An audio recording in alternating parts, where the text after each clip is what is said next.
So I want to talk about how we can create an environment that helps people bear witness to our message. One of the most important things we can do is to focus on the process of a conversation, not the content. The process is the how. How do we communicate? The content is what we are communicating about. If you have a healthy process, it doesn't matter what the content is. It doesn't matter if you're talking about or debating whether to go out or stay home on a Saturday evening, or whether you are debating or discussing whether to eat animals or go vegan. The process is the same. A healthy process is the same. And a healthy process means that your goal of the communication is to relate rather than to win. What this means is that the goal of the conversation is to share the truth of your experience and to hear the truth of somebody else's experience. The goal is not to be right. When you're talking about veganism, how often do you find that your goal is to win, to make somebody go vegan? Can you relate to this? I want to be right. I want you to see that I'm right, and I know that I'm right. Well, it's true that, veganism is the most compassionate choice to make, but if you approach a conversation with that agenda in mind, well, think about it. When somebody talks to you and their goal is to make you agree with them, how do you feel? You notice, right? You always know. We can tell, even if the person isn't obvious. So how do we do this? How can we relate to people in a way that is cooperative? One way to do this effectively is to share your own story. Okay, when I'm talking to groups of meat eaters, which I do very frequently, as I said, I'm on a speaking tour, so I speak to large groups of meat eaters almost every weekend now. And I communicate through my own story. Whoever I'm talking to, I share my own story. That's me, by the way, a very long time ago. Nobody can disagree with your story. Nobody can make your story wrong. So when somebody asks you about veganism, instead of saying, for instance, if somebody says, "Why are you vegan?" Do you get this a lot? If you say, "I'm vegan," and people say, "Why? Why are you vegan?" Right? Well, we have a choice. That's an incredible opportunity. We have a choice. We can say, "I'm vegan because 10 billion animals or 65 billion animals a year die globally because eating meat and eggs and dairy is the single worst thing you can do for the environment because you'll get heart disease and cancer." We can do that, but we can also say, "I'm vegan because, well, I learned about what happens, and when I learned about this information, I thought to myself, I don't want to be a part of that, and I made choices that I felt were really more reflective of who I am and what I believe." You can share your own story. People are much more likely to hear you when you share your own story. One point is, when you're sharing your story even, is to find common ground, to find a common connection. Now I want to just take a quick poll. How many people in this room at some point in your life ate flesh, eggs, or dairy? Just, let me see. Wow, okay. So one of the most powerful and important things that you have in common with meat eaters is your own carnism. Remember your own carnism. When we become vegan, it's so easy for us to forget. Do you ever forget what it felt like to eat animals? And it's like meat eaters can see us as fundamentally different from them. It's so important to remember that we were not always vegan. When people say to me, "Oh, are you vegan?" When I start talking about the title of my book or what I do, they say, "Oh, you're vegan then, right?" I always answer, "I am today, but for much of my life, I wasn't." And that's what motivated me to do the work that I do. And then I talk about my own experience. As soon as you say, "I'm vegan today, but for much of my life I wasn't," you probably will notice that the person becomes much more open. "Oh, you understand me." You can see the world through my eyes. You're not thinking, I'm a bad person, I'm fundamentally different from you. We have something in common. It's also useful to indirectly illuminate carnistic defenses. And I'll explain what this means in a minute. Carnistic defenses lose a lot of their power when they are exposed. So, for instance, when I'm talking, I share my story of my own defenses. So when I'm telling somebody about my story, I'll say, you know, I heard information, a little bit of information about the horrors of animal agriculture, but I wasn't ready to really take that information in, so I always said, don't tell me that, you'll ruin my meal. Or I say, when I ate animals, you know, I knew on some level that whenever I ate meat, someone had to die for my plate, but I just didn't make the connection. I had a knowing without knowing. And when I'm explaining my story to somebody who eats animals and I'm talking about my defenses, you know what they're doing? They're going. So by illuminating defenses, it reduces defenses. And I'm not saying to do this in a strategic or manipulative way. It's the truth. You're sharing the truth of your experience.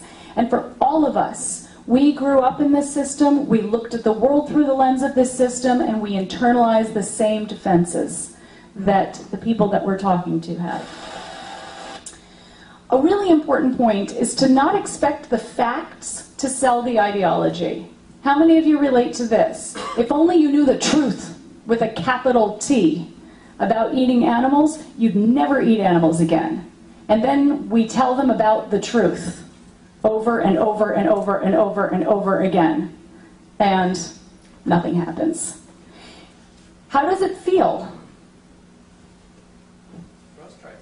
Yeah, incredibly frustrating. I have talked to thousands of vegans, and you know, over the years, people can become misanthropic. They can really lose faith in humanity. They can start thinking that, you know, humans are a bunch of psychopaths that just don't care about anything except their own selfish desires.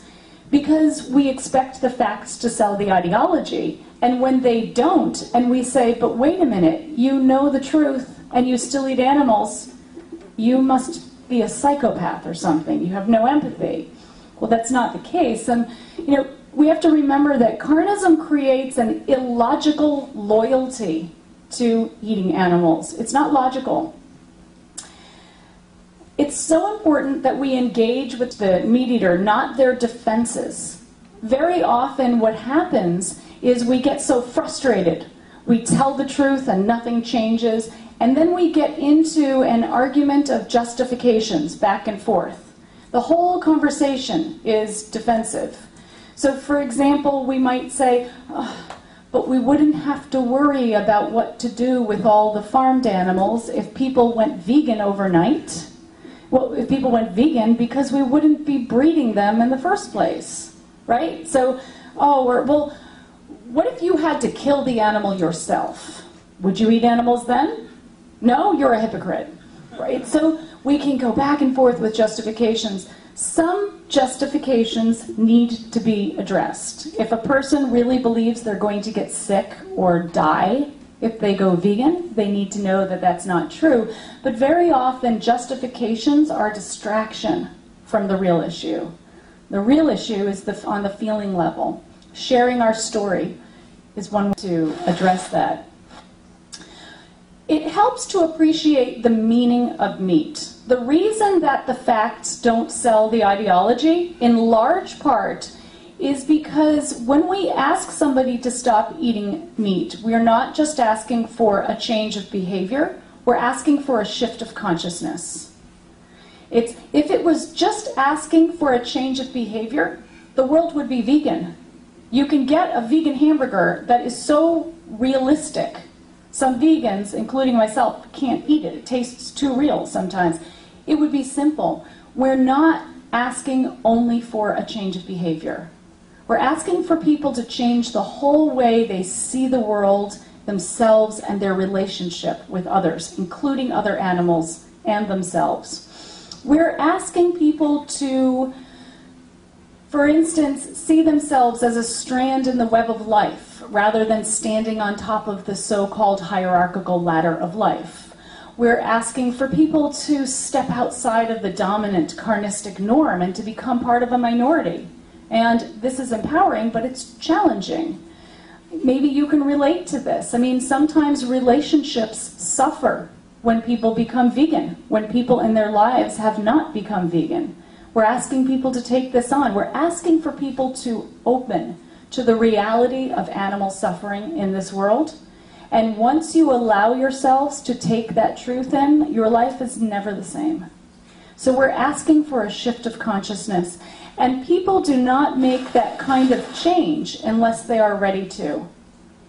People cannot make that change until they feel ready to, psychologically, socially, and on a practical level. So one way that we can help people feel ready or feel safe enough to hear our message so that they'll change when they're ready is to view them as victims, not the enemy. Victims of the system, not the enemy. Remember that Carnism creates this us versus them mentality. It's this divide and conquer mentality that is very effective in maintaining the dominant system. I mean, how can we possibly expect to reach a critical mass of supporters if we see the people that we are reaching out to as the enemy? We have to see meat eaters as victims of the system. One way to do this is to separate character from behavior. Mother Teresa was not a vegan. Mother Teresa was not even a vegetarian. But in many ways, she was a very good person, right? So we can appreciate that good people do harmful things, and this doesn't make them bad people. People eat animals, and they're also great humanitarians. They're teachers, they're community leaders, they're loving fathers and sisters and daughters. When we separate character from behavior, it helps us to avoid falling into the trap of what I call reductive thinking. Reductive thinking is when you reduce a person to nothing other than a behavior, right? You're a meat eater. We reduce a person to nothing other than that. And, you know, the example I like to use to describe reductive thinking is, I don't know what it's like here, but in Boston, where I live, I try to practice nonviolence in thought and behavior. And when I get into my car in Boston, it takes about 5 minutes before my nonviolent thoughts are gone. I reduce the car that inevitably cuts me off. In my mind, automatically, the person in that car is not a person anymore. They're just the jerk driver.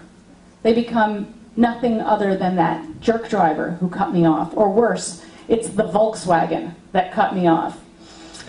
This happens to us as vegans so often automatically, especially if we are eating around somebody who's eating animals. So in our mind, they can very quickly go from this to this. Can you appreciate this feeling? So to avoid reductive thinking, it helps for us to view meat eaters as individuals rather than as people that have a certain practice. We are all so much more than just our ideology. I'm a vegan. I'm obviously, it's my profession, it's my work, but I am so much more than just a vegan. I'm a friend. I'm a daughter. I'm a colleague. I'm a teacher. I'm an ex-girlfriend. I'm many things, more than just being a vegan. And meat eaters as well. For many of us, we have more in common with some meat eaters than we do with some vegetarians or some vegans in our lives. It helps to avoid all or nothing thinking. I like to think of Carnism on a continuum, right? You could be like a hardcore meat eater over here, meaning you eat meat 10 times a day. You brush your teeth with it. I don't know. and I don't think I know anybody who is perfectly over here. I mean, I have my vegan shoes on, but I don't know if the glue in the heels of my shoe came from somebody's hooves. You know, we do our best. So most important, in my opinion, is not where we are on the continuum. it's where we're headed on the continuum. When people learn about me being vegan, often they'll say, wait a minute, what, you're vegan, so you only eat chicken and fish? No, not even cheese? Well, do you wear leather? You don't wear leather? What about wool? Why don't you wear wool? They just take the hair off the sheep, and then on and on. Then finally they say, where do you draw your line? And what they're asking is, where do you draw your line around your circle of compassion? And I always respond, it's not where I draw my line that's important to me, it's how I relate to my line. Do you draw your line in pencil? And so our goal as vegans is really to encourage meat eaters to reflect on their line. That's it. My friend, the author I mentioned before, Colleen Patrick Goudreau, says, the only thing that we can do really effectively when we're communicating is to plant seeds. We can plant seeds. We can't make people go vegan. If that's our goal, we'll be frustrated all the time. We can plant seeds. This is my truth. You will do with it what you need to. It takes a lot of the stress away, because many vegans have said to me, I feel guilty when I don't turn people vegan. And they feel somehow as though if people don't go vegan after a conversation with them, then they are personally responsible for killing animals. That's a heavy burden to carry. And that makes us push harder, which, as we know, is less effective. So our goal is to plant seeds. That's all. In order to do this, we need to ultimately model the qualities that we are asking for. So don't expect behaviors in others that we're not practicing ourselves. If we want people to be open and reflective, we have to be open and reflective. If we want people to be compassionate, we have to be compassionate. Is it fair that we have to be on our best behavior in order for our message to be heard? No, but it is the truth. It's hard to model these behaviors when we're feeling frustrated and tired and burned out. So I'm going to very briefly talk, in conclusion, about ways to take care of ourselves